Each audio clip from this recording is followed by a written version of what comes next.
Di bawah satu program baru untuk mengurangkan penggunaan air, peralatan air yang tidak cekap di setengah flat 1 hingga 3 bilik akan digantikan dengan peralatan yang lebih menjimatkan air. Butirannya akan diumumkan kelak. Semua majlis bandaran akan bertukar kepada pencuci tekanan tinggi yang cekap penggunaan air untuk membersihkan kawasan umum dalam masa 2 tahun ini. Agensi Air Negara PUB menganggarkan alat ini kira-kira 20% lebih cekap berbanding yang biasa. Ini akan menjimatkan sehingga 2,5 juta gilin air setiap hari. Itu bersamaan dengan 4 kolam renang saiz Olimpik. Usaha-usaha pemeliharaan air tersebut diumumkan sebagai sebahagian kempen pemeliharaan air yang dilancarkan bulan ini sempena sambutan Hari Air Sedunia Singapura. Even as we celebrate how far we have come in our water story, we cannot rest on our laurels. We must continue to strengthen our water resilience, especially amidst rising temperatures, prolonged dry periods, and unpredictable rainfall brought about by climate change. Kementerian Tenaga Manusia MOM sedang mengkaji cara-cara baru untuk menyediakan panduan dan saranan yang disesuaikan untuk majikan dalam mengambil calon pekerja bagi memastikan padanan pekerjaan lebih baik. We will support employers to invest in their employees and increase cross-deployability of their workforce to seize future opportunities amidst an increasingly tight labour market and a fast-evolving industry needs. Encik Zaki mengumumkan inisiatif terbaru itu di satu pameran kerjaya yang menyasarkan graduan baru serta karyawan pertengahan kerjaya.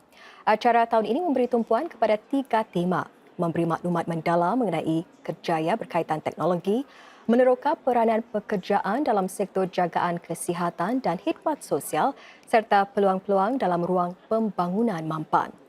Career Forward dianjurkan oleh Mediacorp bersama Skills Future dan Agensi Tenaga Kerja Singapura WSG.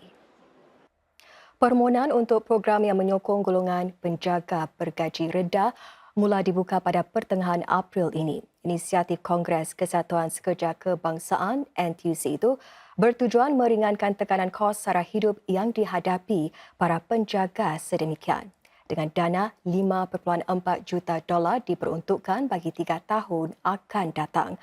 Wang tersebut dijangka dapat membantu lebih 4,000 penerima setiap tahun termasuk ibu bapa tunggal dengan anak kecil dan tanggungan warga emas.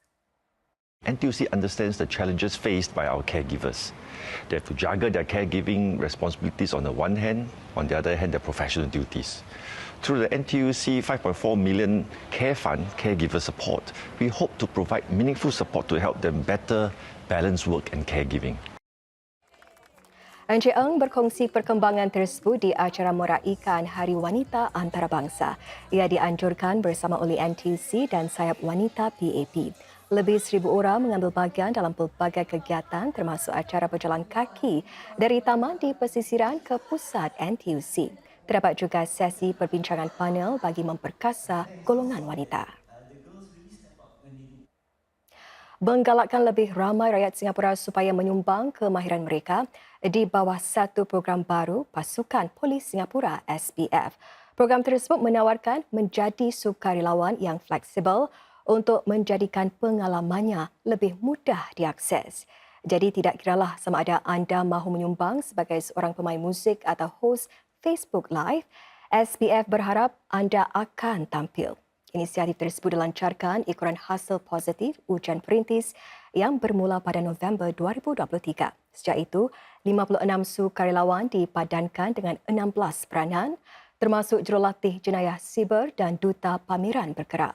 Bagi sukarelawan pemikiran reka bentuk ini, flexibility skim tersebut menarik perhatiannya.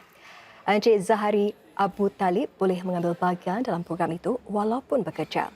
Beliau membantu polis memikirkan semula dan memperbaiki proses dan khidmat di wadah online mahupun di Balai Polis Kejiranan. Ini termasuk memperhalusi proses orang ramai membuat pertanyaan.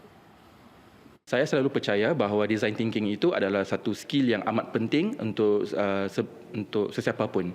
Kerana melalui design thinking, kita dapat solve problem dengan fokus kepada orang yang melalui problem itu. Bukan sahaja melalui pengalaman kita sendiri, tetapi pengalaman orang yang lain. Pihak berkuasa sukan Singapura akan memperdalam kepakaran para sukarelawan tim Nila.